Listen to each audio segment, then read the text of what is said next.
Identity does not arrive fully formed. It is assembled moment by moment. Through memory, recalling who you were.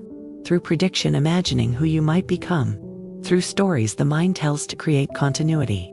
So when your sense of self feels unclear, it is not because you are lost.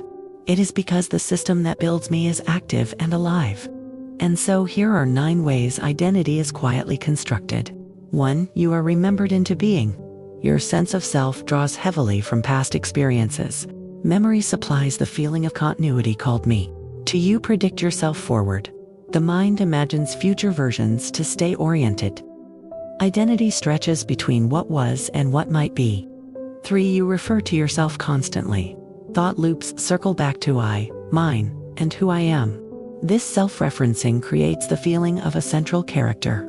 4. You feel stable when patterns repeat. Familiar roles reinforce identity. Consistency calms the system by making you recognizable to yourself.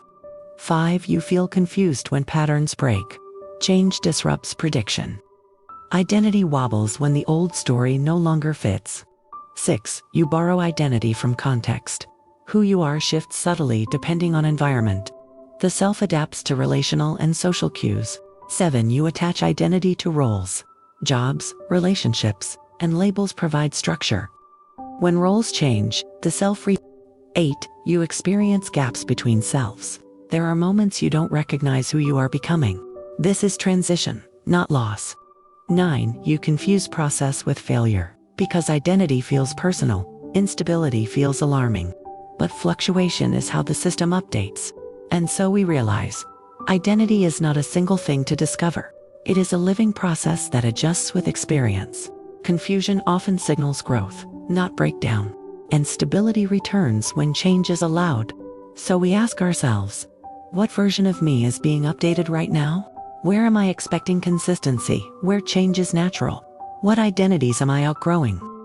What remains steady even as the story shifts? You are not fractured because your sense of self moves.